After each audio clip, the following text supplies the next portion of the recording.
Hello दोस्तों, मैं दिवस एक बार फिर से आपका अपने YouTube channel DS online study centre में आपका स्वागत करता हूं।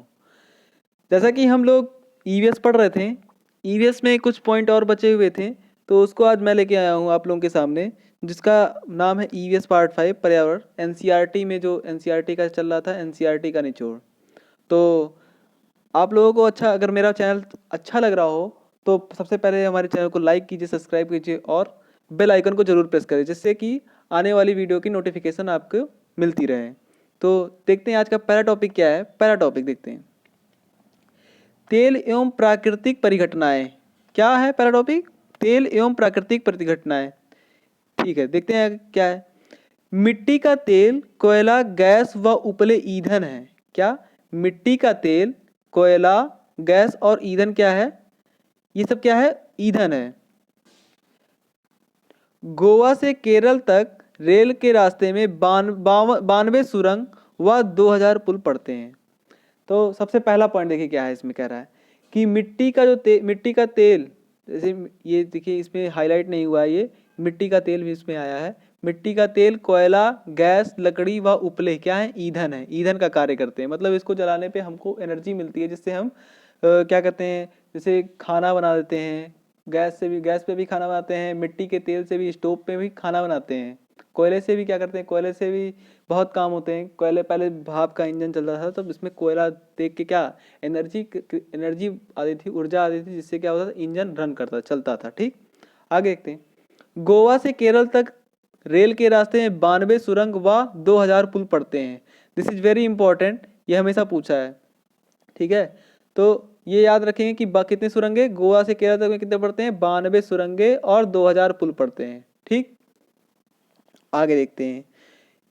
सर्वाधिक शोर व सर्वाधिक शोर वेर धुआं कहाँ होता है? हाईवे पे होता है। ठीक, ये क्या है कि बोल रहा है कि सर्वाधिक शोर मतलब जो नॉइज पोल्यूशन होता है और धुआं, उस सर्वाधिक शोर से जो धुआं होता है वो कहाँ होता है? हाईवे पे होता है। क्यों हाईवे पे होता है?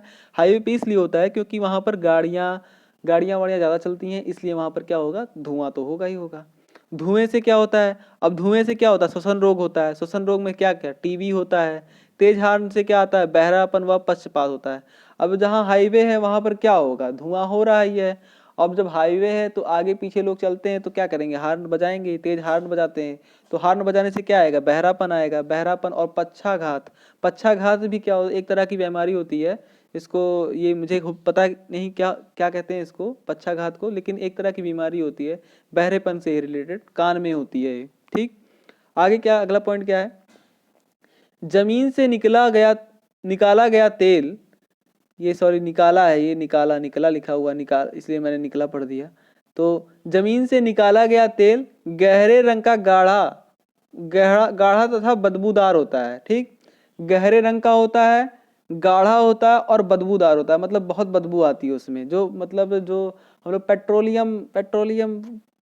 पेट्रोलियम जहाँ से निकलता है, जहाँ से पेट्रोलियम, वहीं से तो रिफाइन होता है। जब तो वो क्या होता है, फिर पेट्रोल बनता है। सबसे अच्छा होता है पेट्रोल, होता है, फिर डीजल होता है, फिर क्या आता है, केरोसिन आता है। इसी तरह से कई चीज स्टेप में बनता है। ठीक, तो जमीन से निकाला गया तेल जो होता है वो गहरे रंग का, गाढ़ा व बदबूदार होता है। ठीक, हमारे हमें हमें kerosene, diesel, petrol, engine oil, हवाई जहाज के ईंधन, तेल रिफाइनरी से प्राप्त होता है। जो ये क्या है कि केरोसिन हो गया, डीजल हो गया, पेट्रोल हो गया, इंजन ऑयल हो गया, ये सब हवाई जहाज का जो ईंधन होता है कहाँ से मिलता है हमको? रिफाइनरी से प्राप्त होता है। तेल रिफाइनरी से प्राप्त होता है, जहाँ से तेल का रिफाइनरी करते हैं, रिफाइन करते हैं। देखिए, एलपीजी, मोम, कोल तार, ग्रीस भी इसी प्रकार से प्राप्त होते हैं। तो इसमें से एक क्वेश्चन पूछता है कि इनमें से कौन सा ईंधन नहीं है? देगा ऑप्शन में, आपको देगा कोयला, मोम, कोयला, मोम और ग्रीस, इस तरह का ऑप्शन देगा, और एक देगा गैसोलीन। तो उसमें गैसोलीन जो होगा वो क्या होगा? गैसोलीन वो क्या होगा आपका?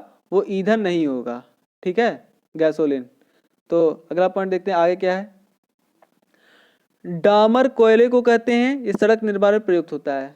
सड़क निर्माण में देखिए कभी कभी जो काला काला होता नहीं, वो देखते होंगे कि जब काला काला बिछाया जाता है, उसको उसको क्या कहते हैं? डामर कहते हैं। ठीक, डामर कहते हैं, कोयले का ही होता है वो भी, उसको क्या कहेंगे, डामर कहेंगे। उसके क्या किया जाता है, सड़क का निर्माण किया जाता है, किससे, डामर से। ठीक, आगे, प्लास्टिक का पेंट बनाने में खनिज की आवश्यकता होती है, प्लास्टिक का पेंट बनाने में खनिज की आवश्यकता होती है। अब आगे देखते हैं नेक्स्ट पॉइंट क्या होता है। हाँ, और एक बार फिर से कि अगर आपको चैनल पसंद आ रहा हो तो ज़रूर से लाइक कीजिए DS ऑनलाइन स्टडी सेंटर को, और बेल आइकन को ज़रूर प्रेस कर दीजिए, ठीक है, जिससे कि मेरी जितनी वीडियो आती रहे आपको समय समय से मिलती रहे। आगे देखते हैं नेक्स्ट पॉइंट, विभिन्न राज्यों की भाषाएं। अब देखिए विभिन्न राज्यों में क्या किसमें को क्या बोला जाता है वो सब देखते हैं। क्या, अमूमम्मा अमूमा मलयालम में नानी को कहते हैं, क्या, अमूमा मलयालम में नानी को कहते हैं। ठीक, और क्या है, मलयालम भाषा में माँ की बड़ी बहन को बली अम्मा कहते हैं, क्या कहते हैं, बली अम्मा। मलयालम भाषा में माँ की बड़ी बहन को क्या कहते हैं, बली अम्मा कहते हैं। और पिताजी को क्या कहते हैं, मलयालम में अप्पा कहते हैं। चाचा को चिटप्पन कहेंगे, और मलयालम में चाची को क्या कहेंगे, कुंजुम्मा, कुंजुम्मा कहेंगे। ठीक, तो ये चीज़ याद कर लीजिएगा, ये पूछता है, इसमें से एक क्वेश्चन पूछ लेता है, ये इंपॉर्टेंट है आप लोगों के लिए कि अम्मा किसको कहेंगे, बली अम्मा किसे को कहेंगे, अप्पा किसे कहेंगे, चिटप्पन किसे को कहेंगे, कुंजुम्मा। तो अम्मा किसको कहेंगे, नानी को कहेंगे।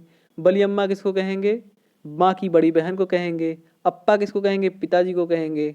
चिटप्पन किसको कहेंगे, चाचा को कहेंगे। और कुंजम्मा किसको कहेंगे, चाची को कहेंगे। आगे देखते हैं आगे क्या है। आगे है आप लोगों का फिर से वही विभिन्न राज्यों में भाषाएं। अब ये तो मैंने बता दिया कि आप लोग वहाँ पर क्या बोलते हैं, ठीक, मलयालम में।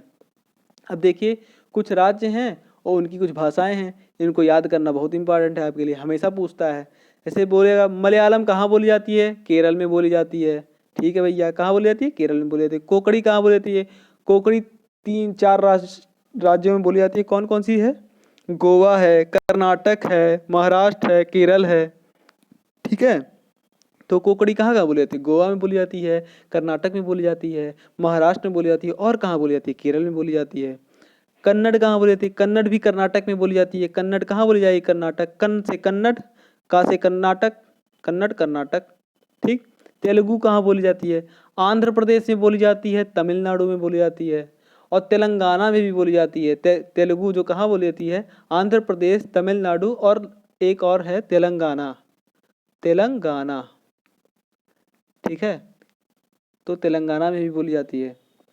ठीक, उर्दू और डोगरी कहाँ बोली जाती है, उर्दू जम्मू कश्मीर, उर्दू वहाँ देखिए पाकिस्तान से सटा हुआ राज्य है जम्मू कश्मीर, तो वहाँ क्या, वहाँ देखिए पाकिस्तान में उर्दू बोली जाती है, जो सटा हुआ राज्य है तो वहाँ से कुछ इफेक्ट आएगा, तो इस तरह से वहाँ भी उर्दू बोली जाती है। और एक और भाषा बोली जाती है जिसको क्या कहते हैं हम लोग, डोगरी कहते हैं। क्या कहते हैं, डोगरी कहते हैं।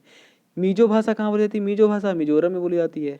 तो ये मीजो भाषा हमेशा पूछता रहता है, इसको देख लीजिएगा, मीजो भाषा कहाँ बोलती है, मिजोरम में। वैसे ये सारे इंपॉर्टेंट है, एक बार सबको देख लीजिएगा कि कहाँ कहाँ इस, और इसका स्क्रीनशॉट बना लीजिएगा जिससे कि ये याद रहे आप लोगों को। अंतिम टाइम पे देख लेंगे, देख के चले जाएंगे एक बार, तो आपको याद रहेगी कि उर्दू कहाँ बोली जाती है, डोगरी कहाँ बोली जाती है। मीजो और डोगरी ये तो पूछता है, हमेशा एग्जाम में पूछता है। मैंने भी लगभग तीन बार सीटेट दिया है, तीनों बार मैं भी क्वालिफाइड हूँ। तो क्या कहते हैं, इसमें मैंने 2 बार तो मुझे, एक बार डोगरी मिला था, एक बार मीजो मिला था। ठीक है, तो आप लोग भी देख के जाइएगा, ज़रूर आएगा, हो सकता है आ ही जाए। ठीक, आगे देखते हैं अगला पॉइंट, यात्रा। अब यात्रा, पहला पॉइंट क्या है यात्रा में, पैर की हड्डी टूटने पर 6 सप्ताह का प्लास्टर चढ़ता है। ये तो देखिए पहले पॉइंट दे दिया ऐसे, यात्रा करने गया आदमी पहले पैर तोड़ लिया। चलिए ठीक है, तोड़ लिया है तो उसको सही भी करना पड़ेगा। तो हाँ, जब यात्रा करने को जाता है, यात्रा करने के लिए जाता है या फिर कहीं से कहीं जाता है, तो जब उसकी मतलब बाई खुदा ना खास्ता एक्सीडेंट हो जाए, वैसे होता है आज दुनिया में बहुत सारे एक्सीडेंट होते रहते हैं, लेकिन ऐसा भगवान करे किसी के साथ हो ना। तो अगर हाथ पैर टूटते हैं तो ठीक है भाई, तो उसमें दिया हुआ टाइम 6 सप्ताह में सही हो जाता है। तो पैर की हड्डी टूटने पर कितने दिन का, 6 सप्ताह का प्लास्टर चढ़ता है।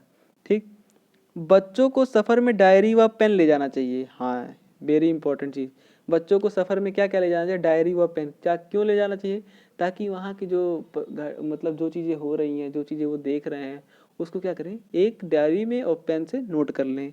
तो डायरी और पेन ले जाना चाहिए।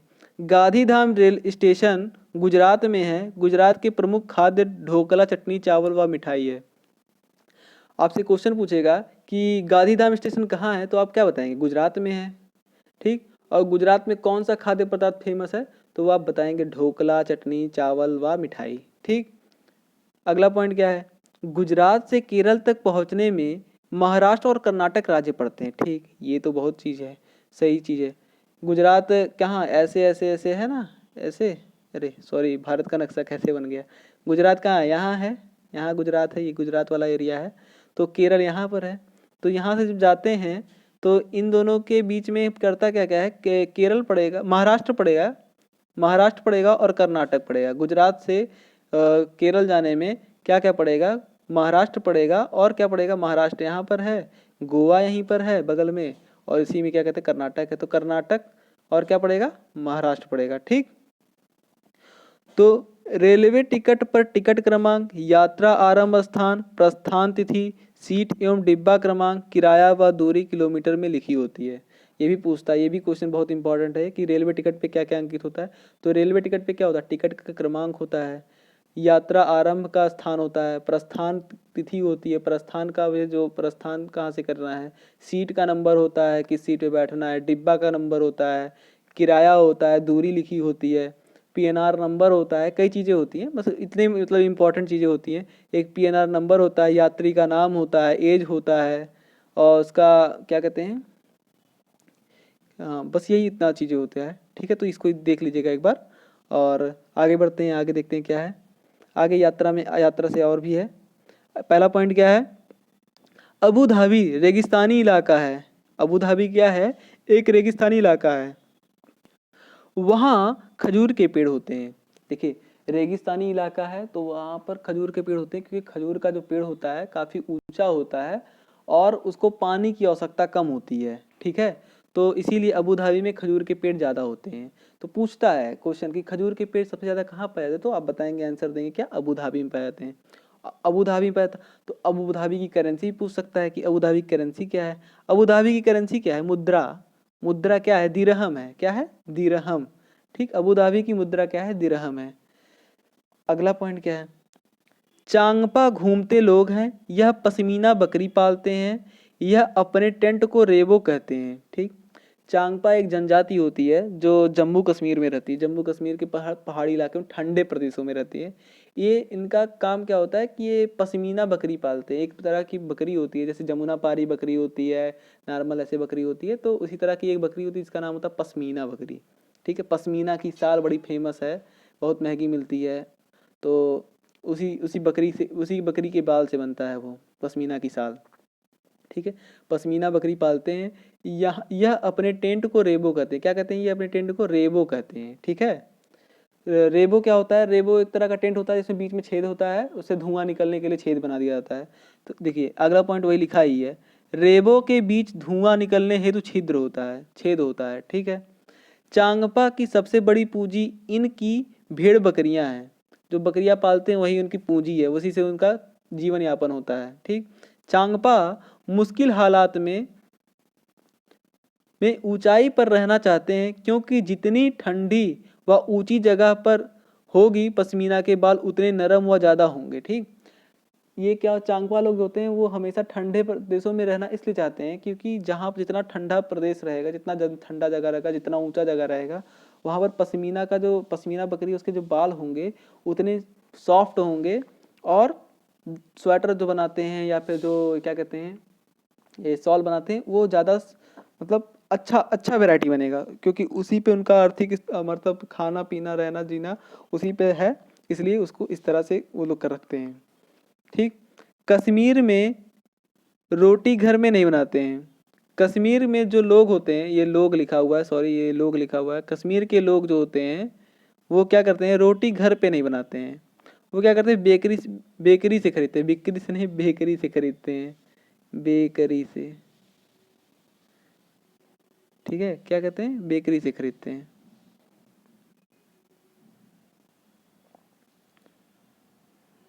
ठीक, बेकरी। ठीक है, अगला पॉइंट देखते हैं, अगला भी यात्रा से ही है कि एक पश्मीना साल 6 स्वेटर के बराबर गर्मी देता है। अब एक पश्मीना की अगर शाल आप ओढ़ लेंगे तो 6 स्वेटरों के बराबर गर्मी देगा, मतलब 6 स्वेटर पहनने के बाद इतनी गर्मी होती है, उतना एक पश्मीना साल में ये हो जाएगा। और इसको बनाने में 250 घंटे लगते हैं, एक साल में बनती है। 250 घंटे लगते हैं और एक साल में बनती है। ठीक है, 250 घंटे में एक साल में बनती है। पश्मीना के 6 बाल हमारे एक बाल के बराबर मोटे होते हैं। जो हमारा जो हेयर है, हमारे पास जो बाल है उनका, इसका एक बाल उठाएंगे और पश्मीना का जब बाल उठाएंगे उसका 6 बाल जितना मोटा होगा उतना हमारा क्या एक बाल मोटा होता है। ठीक, तो पश्मीना के 6 बाल हमारे एक बाल के बराबर मोटे होते हैं। ठीक है, आगे देखते हैं। आगे शायद अब इसके बस यहीं तक, आज का वीडियो बस यहीं तक रहेगा। अगर आपको वीडियो अच्छी लग रही हो तो हमारे चैनल को लाइक कीजिए, सब्सक्राइब कीजिए और ज़्यादा से ज़्यादा लोगों को शेयर कीजिए। और एक बात और कि वो बेल आइकन को जरूर प्रेस करें, जिससे हमारी आने वाली वीडियो की नोटिफिकेशन आपको शो करती रहे। और अगर हमारे टेलीग्राम चैनल से अगर आप नहीं जुड़े हैं तो जुड़ने के लिए मैंने डिस्क्रिप्शन पे लिंक दे दिया है, और डिस्क्रिप्शन पे लिंक पे क्लिक करके टेलीग्राम चैनल से जरूर जुड़ जाएं, जिससे हमारी आने वाली वीडियो जितनी भी होंगी टेलीग्राम पे भी शो करती रहेंगी और ये यूट्यूब की नोटिफिकेशन में तो आती ही रहेंगी। ठीक, तो आज की वीडियो में बस इतना ही। फिर मिलेंगे आपको कुछ नए नए एनसीईआरटी पे कुछ नए क्वेश्चनों के साथ। और आज बस यहीं तक। बहुत बहुत धन्यवाद।